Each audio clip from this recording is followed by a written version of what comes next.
Maybe it's surprising or maybe it's not, I don't know, you tell me, but it's been 7 entire months since we last worked on the Model A. And if you weren't here for that build, we put a lot of effort into getting the Model A back on the road for the first time in a long time after did a whole bunch of sitting. We got it running, we got a lot of kinks sorted out, only for this guy to crash it on one of the very first test drives. My steering linkage separated and left me with no input at the steering wheel, and it was one of the scariest things to ever happen to me. I've been preoccupied with the Ferrari lately, but now that we're waiting on some parts, I feel like I'm ready to jump back on the horse, and I want to get this thing back on the road. I want to make some improvements. I want to make it safer than it's ever been, and I'm excited to drive it once more. So let's pick up where we left off 7 months ago and start working on this chassis.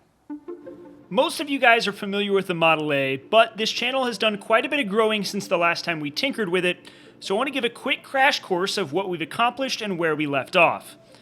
Most recently, we had finished up an engine swap in the Model A, only to find out that the crate engine we bought from a Ford dealership had been tampered with and reassembled incorrectly. It took a lot of work and a lot of time before we finally figured out what exactly was wrong with the engine, but eventually we did get it solved and got the truck running and driving. It was prepped to head to the dyno, but on a test drive, my steering linkage let go and I crunched the front end of the hot rod. If you want the full story and want to experience the build from beginning to end, I've got a playlist of the episodes linked in the description. After the wreck, I cut the chassis off of the Model A from the firewall forward. The damage was certainly salvageable and not much was very bent, but I saw an opportunity to make some changes and improvements that we're going to discuss later in the episode. Thankfully, I had designed my chassis in CAD and still have all of the original files. So we went into Fusion 360, made some updates and revisions, and in the most recent episode, welded together all the bits and bobs to fabricate a new front end. Taking a lot of care to make sure everything was true, plumb, and square, we got the frame rails welded together and all of the accessories tacked to them. I anticipated that we'd continue down this path and get this truck complete in short order, but that is where we stopped, and over the last 7 months, this chassis setup has been sitting on the workbench. So let's kick off the rust. Unfortunately, this is what happens to raw metal that's stored in the shop because we are so close to the ocean. We're only about a mile away, so the air is humid and salty even inside. But thankfully, it's all just surface rust and it should be pretty easy to remove. But instead of using sandpaper or a Scotch-Brite pad, we're going to use a better tool. Instead, I've got this abrasive pad for my angle grinder that should make very quick work of this surface rust. On the upside, this disc isn't going to remove any material. It can't mar the surface or leave any gouges in the finish. But the downside is, this disc isn't very resilient. It's probably only going to last long enough to do this one project. But really, that's all we need. I just need this thing clean enough to work with and TIG weld on. And as you guys know, TIG welding demands the utmost cleanliness.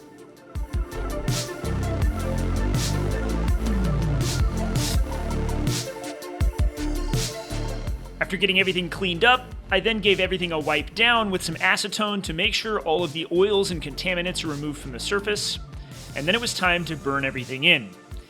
I'm starting with the brackets, the mounts that will hold things like our control arms and our H&R coilovers. With those in place, it's important for me to make sure that everything is still straight and square. I do have the frame rails welded to the crossmember, but I haven't welded around the perimeter, and I think that's where we're going to see a serious error introduced if we're not careful. But thankfully, everything looks good, so it's time to continue welding and get this thing transformed into one big piece.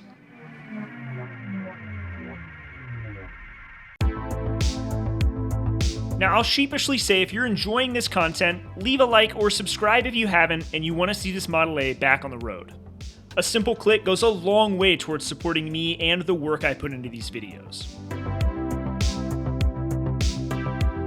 I've seen in a bunch of Instagram welding videos, welders using supports they've clamped to their weld pieces in order to get a better welding angle, and I know that sounds obvious on the surface, but this is my first time trying it, and I'm happy that I did it.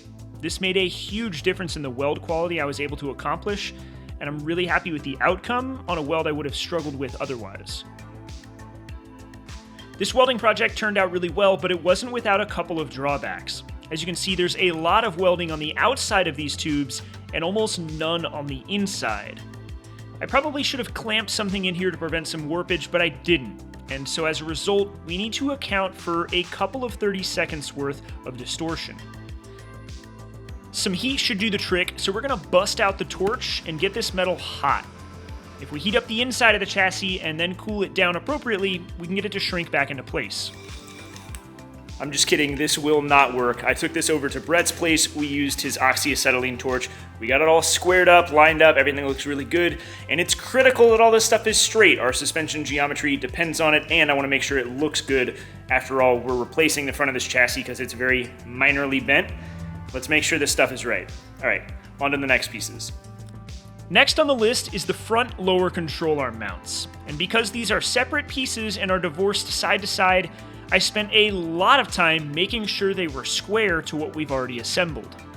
It really wouldn't affect much if they weren't perfect, but with all of the effort we're putting into this, I want them as close to perfect as possible. With everything trued up, it's time to tack them into place. I've learned my lesson on previous projects. I'm not going to fully weld these until I know everything we're adding from this point forward is going to work. And seeing as we have a lot of stuff to figure out when it comes to steering, we're going to take our time. On that note, it's time to dig out the old chassis that we cut off because we need to recover the steering rack so we can mock it up underneath the new chassis. This is a Woodward quick ratio manual rack, and thankfully it was undamaged in the accident. I wouldn't want to have to buy a new one because this thing was not cheap. The steering rack looks good in its new home, but there's a lot more to this than just kind of tossing it into place. There's a lot of changes that may or may not be obvious on this chassis versus the old one, so let's talk a little bit about what we're doing. Now heads up, real quick, I'm going to help you out. I'm going to do you a favor. You may not have noticed that if you look in the timeline below, there are chapter markers, and that means you can skip ahead to whatever else you want to see instead of leaving a comment like, "I wish you would talk less and work more. This channel would be so much better, but it's too much talking." Don't cry. You can dry your eyes with this. There's nothing wrong with sitting at the kids' table. We'll come grab you in a second, but the adults are going to talk about suspension geometry, why I'm moving the steering rack forward, and what I'm aiming to accomplish, what improvements I'm trying to make on this chassis over the old one, because we could have just rebuilt it or modified the old one, but I see this as a chance to learn and improve, and that's what I'm here to do, and I know some of you guys are too, so let's dive into it. What we're aiming to solve on the Model A is bump steer, and I illustrated this on an episode of the Ferrari build a while back, but in short, it's when adverse steering effects are introduced as the wheel articulates through its range of motion. You can see as I jack the wheel, or in this case the brake rotor, up on the Ferrari, it bump steers to a toe-out position. The Model A has some massive bump steer problems, but because we're redoing the front of the chassis, it gives us an opportunity to solve these problems and make this vehicle perform better. Now on this chassis, we have relocated the front lower control arm mounts. They used to be located roughly where the steering rack is located now, but this time around we have divorced them so that we have room for the fans. We're going to triangulate them into the chassis behind the steering rack, and all of this is an effort to move these mounts forward, because the steering rack previously was too far back. As you can see, we've got the steering rack located quite a bit further forward than it was on the previous chassis. This one here. You can see just how much closer the frame rails are. But why are we moving the steering rack forward to account for bump steer, when typically it's the up and down position that you need to account for? Normally, the up and down position of your steering rack or tie rod ends are what define your bump steer characteristics. And that makes sense because when you raise and lower your car, all the geometry kind of changes and you usually want to adjust in the up and down direction. I mentioned in a previous episode that I wanted to move the steering rack forward, and a lot of people reached out and said, hey, that's not how you fix bump steer. And you are correct when everything else is correct. But I got the steering rack position wrong. The tie rods, or the steering links, aimed very far forward, and let me show you what that actually causes. If this were a normal vehicle, the tie rod would point straight out to the steering arm, and as it traveled through the suspension, it would move directly up and down. And if you have all of your stuff lined up, it does not induce any bump steer. It travels with the suspension properly.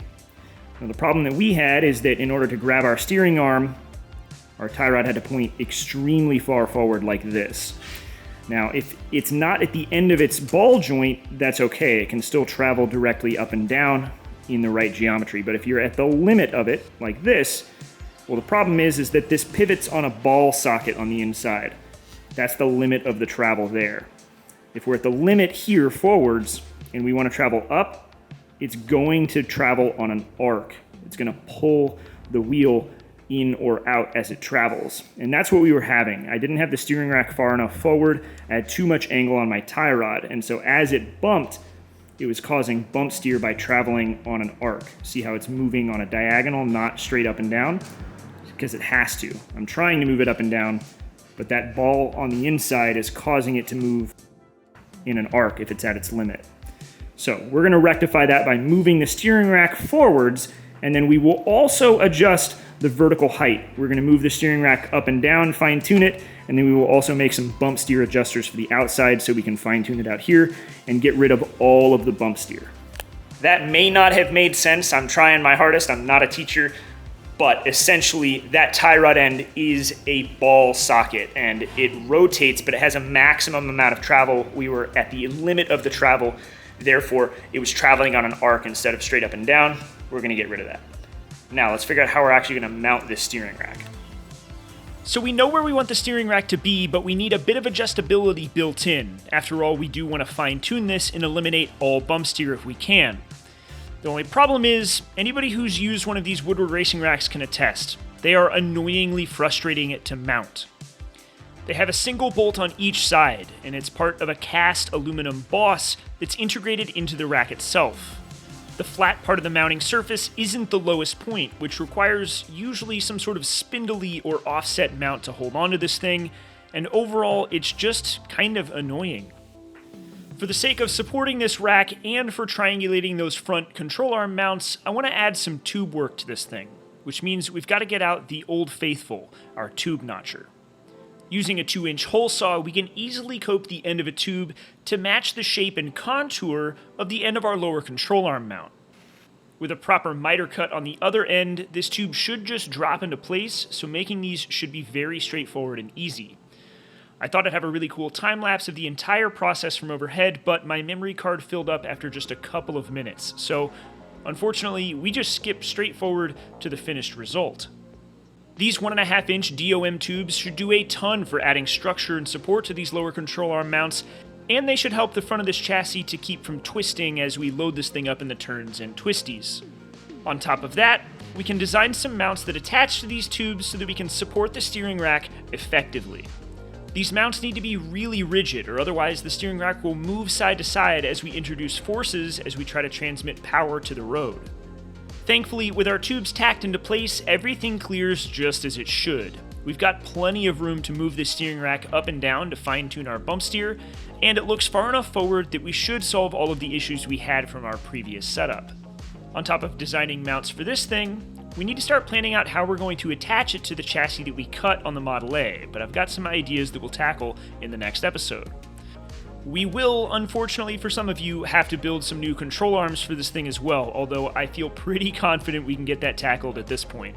We've got to repair a header, one valve cover, and a few other small details, but before long, we're going to be back on the ground and rolling.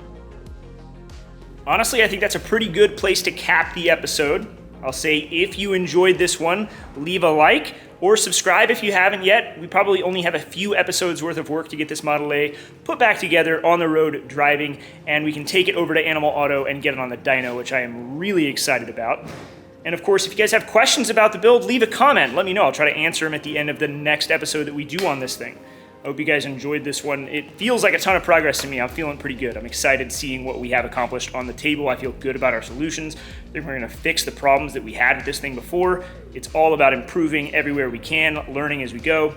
I'm stoked. I hope you guys enjoyed this one. This one was fun. I had fun finally getting some real fabrication in for once. Anyways, that's all I've got. I'll catch you guys at the end of the week. Thank you as always for the support.